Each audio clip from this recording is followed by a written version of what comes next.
Bismillahirrahmanirrahim. Assalamualaikum warahmatullahi wabarakatuh.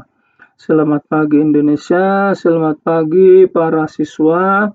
Selamat datang di kelas pembelajar, tempatnya orang-orang membina akhlakul karimah. Terima kasih atas kehadirannya, mudah-mudahan hari esok lebih baik dari hari ini. Berikutnya dalam waktu kurang dari 15 menit ke depan saya akan memaparkan materi pelajaran pendidikan Pancasila dengan elemen yang kedua, yaitu Undang-Undang Dasar 1945. Namun seperti biasa sebelum kita memulai acara, marilah kita berdoa agar kita semua dalam lindungan Allah Subhanahu wa Ta'ala, Tuhan yang Maha Esa. Semoga pertemuan kita kali ini mendapat ridho, mendapat manfaat, membawa kebaikan dan menambah pemahaman serta ilmu pengetahuan. Amin ya rabbal alamin. Sebagai pembuka kalimat, saya akan memberikan sedikit kata-kata bijak atau kata-kata mutiara ya. Kata-kata bijak pagi ini adalah orang tidak akan mengingat hari apa, tetapi yang diingat adalah momen penting dan berkesan. Baiklah, untuk tidak memperpanjang waktu, kita langsung saja ke slide yang berikutnya, yaitu slide judul kecil. Nah, judul kecil kita ini adalah substansi hak dan kewajiban warga negara Indonesia. Kalau kita pada pertemuan yang lalu sudah mengetahui apa itu hak dan kewajiban dalam arti umum, juga hak dan kewajiban warga negara, itu sudah kita bahas. Sekarang yang mau kita bicarakan adalah substansinya. Apa itu substansi? Apa pengertian substansi? Substansi itu adalah inti atau hakikat atau esensi dari sesuatu. Substansi itu adalah inti isi mutlak dari sesuatu.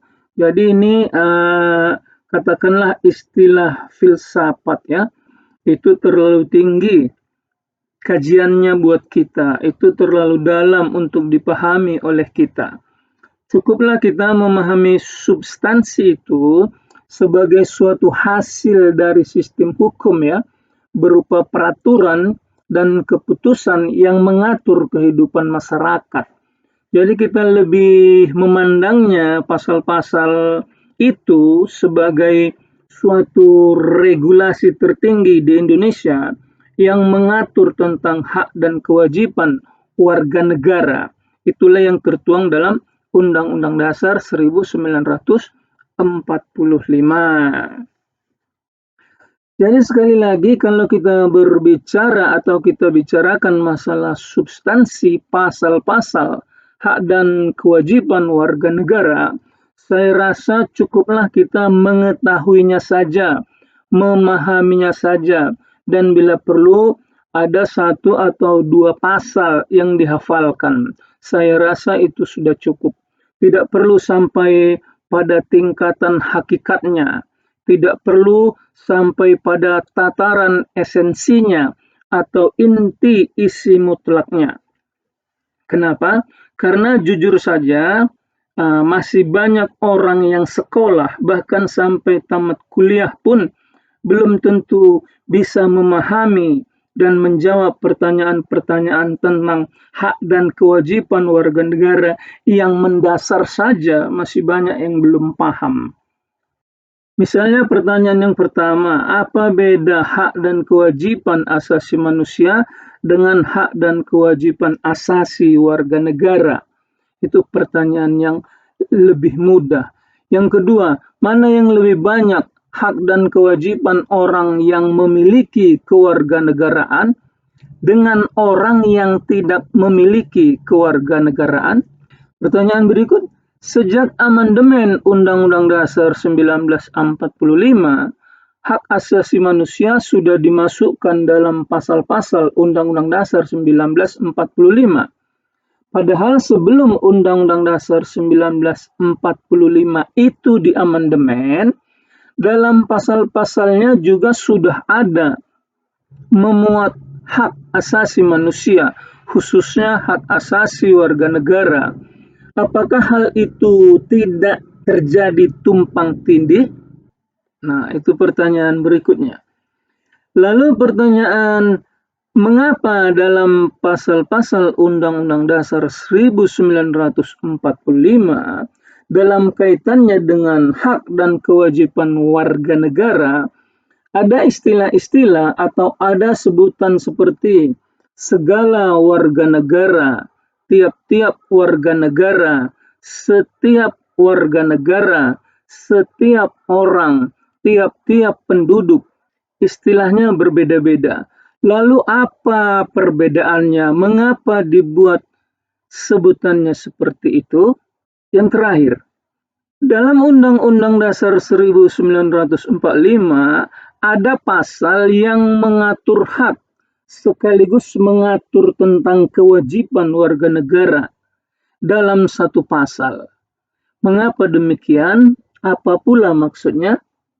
Nah, pertanyaan-pertanyaan seperti itu, itulah yang mau kita dalami, itulah yang katakanlah substansi yang mau kita kaji. Nah, marilah kita dalami satu persatu, namun dengan cara sambil membuka slide demi slide yang berkaitan. Jadi langsung saja sekarang kita pada slide yang berikut. Tentang apa beda hak dan kewajiban asasi manusia dengan hak dan kewajiban asasi warga negara, ini kita sudah jelaskan atau sudah kita singgung pada pertemuan yang lalu ya. Nah, sekarang kita langsung saja kepada katakanlah pertanyaan yang kedua ya. Mana yang lebih banyak hak dan kewajiban orang yang memiliki kewarganegaraan atau orang yang tidak memiliki kewarganegaraan? Kita singgung dulu, ternyata kalau kita kaji, orang yang mempunyai kewarganegaraan ternyata memiliki lebih banyak hak dan kewajibannya dibandingkan dengan orang yang tidak mempunyai kewarganegaraan atau apatride. Apa alasannya? Kalau orang yang memiliki kewarganegaraan memiliki hak ya, nah, warga negara berhak penuh atas seluruh hak yang diberikan oleh negara. Misalnya apa? Seperti hak untuk mendapatkan pendidikan, kesehatan, pekerjaan, perlindungan hukum, memiliki juga hak untuk memilih dan dipilih dalam pemilu, dan lain-lain. Selain dia juga memiliki hak-hak dasar atau hak-hak asasi yang dimiliki oleh setiap orang. Begitu juga dengan kewajibannya. Dia memiliki kewajiban yang lebih banyak dibandingkan dengan orang yang tidak memiliki kewarganegaraan. Misalnya apa? Dia harus taat kepada hukum aturan negaranya. Dia juga harus membayar pajak. Dia juga harus katakanlah ikut serta dalam bela negara dan lain-lain. Jadi warga negara memiliki hak yang lebih lengkap jika dibandingkan dengan orang yang tidak memiliki kewarganegaraan. Dan juga kewajibannya serta haknya lebih jelas dituangkan dalam konstitusi negaranya tentang hak dan kewajiban warga negaranya. Sementara orang yang tidak memiliki kewarganegaraan, haknya itu hanya hak-hak dasar sebagai manusia. Misalnya apa? Hak hidup, apalagi hak atas perlindungan hukum tapi secara internasional, bukan yang dilindungi oleh negara, suatu negara tempat di mana dia tinggal. Namun mereka tidak mendapatkan hak pula, seperti tidak bisa ikut pemilu, tidak bisa mendapatkan dokumen resmi negara.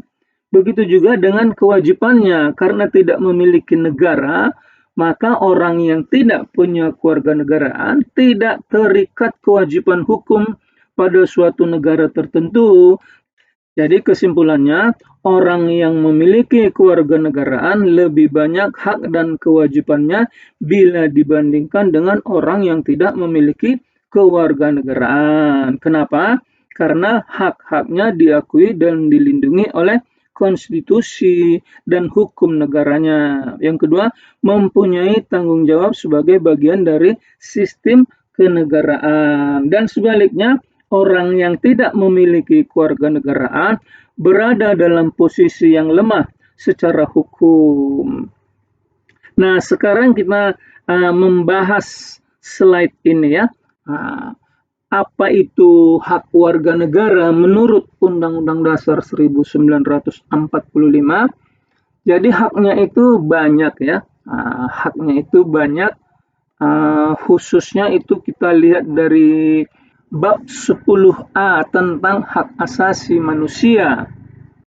Kita lihat yang pertama, hak warga negara ini adalah hak untuk hidup. Ini bisa kita lihat pada pasal 28A. Setiap warga negara berhak untuk hidup serta berhak mempertahankan hidup dan kehidupannya. Nah, ini warnanya kita bikin agak merah karena memang ini sebagai katakanlah penanda bahwasanya hak yang paling pokok dari seorang manusia adalah hak untuk hidup. Kemudian yang kedua, ada hak warga negara untuk membentuk keluarga. Setiap orang, termasuklah warga negara, berhak membentuk keluarga dan melanjutkan keturunan melalui perkawinan yang sah. Jadi ini juga melanjutkan keturunan ini adalah hak untuk hidup. Baru yang ketiga, hak warga negara mendapat pekerjaan dan penghidupan yang layak. Nah, ini juga kata-kata penghidupan yang layak. Ini juga hak untuk hidup. Jadi hidup itu adalah hak asasi yang paling pokok dari manusia. Hak asasi yang paling pokok dari warga negara. Begitu ya. Sekarang kita langsung saja ke slide yang berikut. Ya, ternyata sudah habis ya. Ternyata sudah habis. Demikianlah pemaparan kali ini. Terima kasih atas perhatian dan waktu yang telah diluangkan. Mohon maaf dan semoga bermanfaat. Mari kita bersama-sama mewujudkan perubahan positif dari apa yang telah kita bahas pada pagi hari ini. Sampai jumpa di lain kesempatan dan jangan lupa tetap semangat dan tetap menjaga kesehatan. Dan akhirul kata bijak, berburu ke padang datar dapat rusa si belang kaki. Berguru ke palang ajar bagai bunga kembang tak jadi. Saya tutup dengan salam. Assalamualaikum warahmatullahi wabarakatuh.